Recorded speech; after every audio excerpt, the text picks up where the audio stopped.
how to, and I had to use one of your terms when I say the arrow is still pointing upwards for Colorado.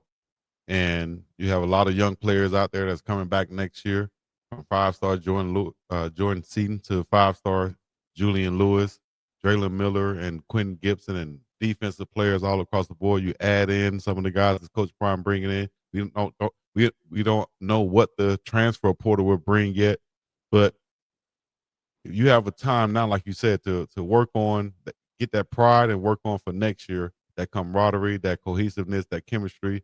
Uh, Identify that leader of the team that's going to roll over into the spring, and then that'll be building for next year. I think a lot of people forget that Coach Prime wasn't even there because of health reasons in the spring. I think that can factor into some things Not going into correct. Go next ahead. year. I'm sorry. What was that? What was that after the spring? Yeah, he went there for summer conditioning, and coaches can't coach that phase anyway. Right. He wouldn't have been there in their faces anyway. So but I still think next year would be a chance for them to even bond together even more. You know what I mean? Is what I'm trying to say as opposed Sure. to this year. Especially with those young guys, those freshmen who were just coming in, having a season this year and then being able to bond this off season and then going into the spring is what I'm really trying to say also. So I think that, like you said, is pointing upward. They should be happy about, not happy, but should be. Uh, don't hold your head down after that loss this past weekend, especially Juju Lewis with the way he played. I think he'll just continue to get better with experience. Yeah, Chico, I think sometimes, man, you could be so dynamic in your approaches that people want to throw out the norm and what is normally expected and go with off the chart expectations. And Coach Prine is an off the chart expectation person. You know, you Hmm. inherit a program that's 1-11. That first season, you win 4 games. And one of those four was against a team week one that was in the national championship game just like 9 months or so earlier.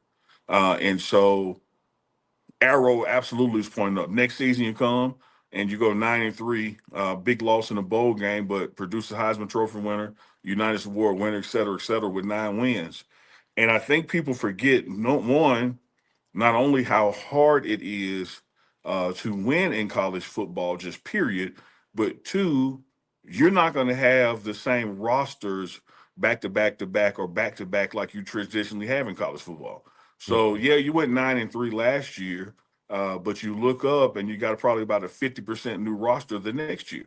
And I think what you're going to see across the board in college football is just going to be hard unless you those blue blood programs that just keep 50 million in the bank, to be, 10, 10, 10, 10, 10 just years in a row. You're going to have some ups and downs in there because of the re-recruitment of your new team, because of recruiting, the new team as well. And so by no stretch of the imagination was this season a tremendous letdown. There's nobody in this organization from top to bottom who would have believed if you showed them a crystal ball that we'd be sitting on 3 wins, the second week in November. The expectation for this team was higher than that internally and of course externally. But we also have to just appreciate some things that just took place this season.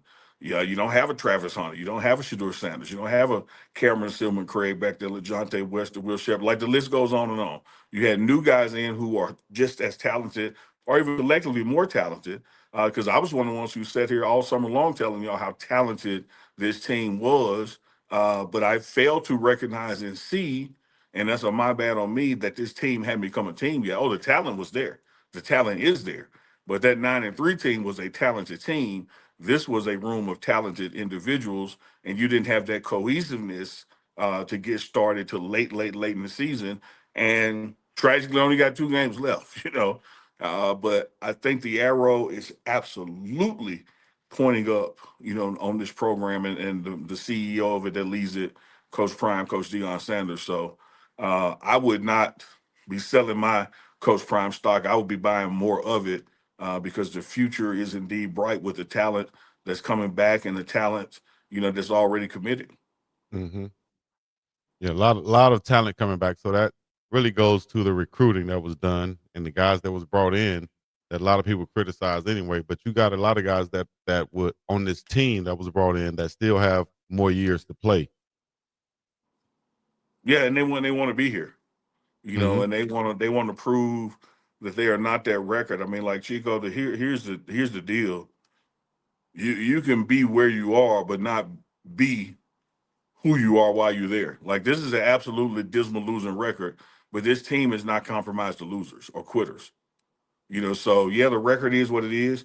You lost by 10 points, to the bottom team in the conference. So hell, there's no doubt about it. That makes you the bottom team in the conference if that happens. But that don't mean you're bottom players.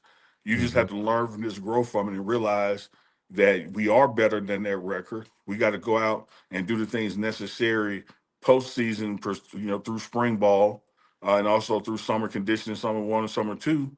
So we come back next year more vibrant and better program, which I have no doubt in my mind will happen. Coach Prime in his post game presser, one of his closing statements or remarks was there's going to be some changes. Yeah. And what I was going to get to that eventually. What do you think about there's going to be some change? What did you take from that? I'll tell you right quick while you get your answer to that. What I took from it, and I said it on live, was when he said that, I was like, okay, that could mean uh like no firings, but responsibility changes. You know what I mean?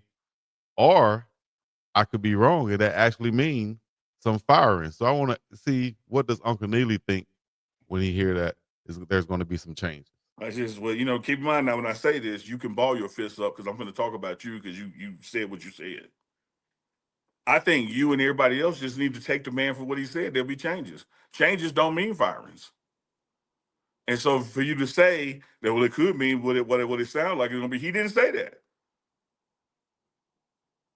That's why I said during the live, I said it could be what I think would it be what it would be is responsibility changes within the organization. In other words, Okay, no, what I'm saying is, Chico, you don't even okay, have to put that much thought into it.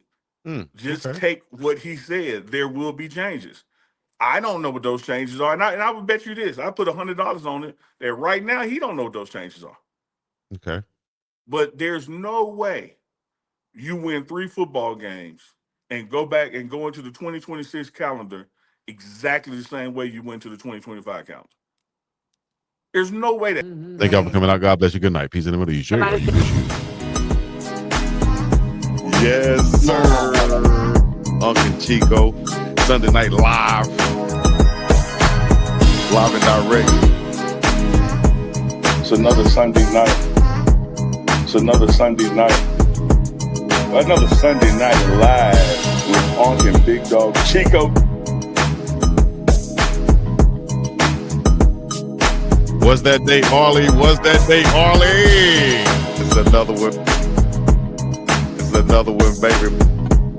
It's another one. Another Sunday night live with Unk and BiggDogg. With Unk and BiggDogg.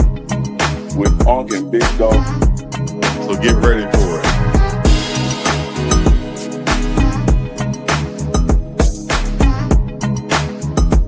Get ready for it. Another Sunday night live.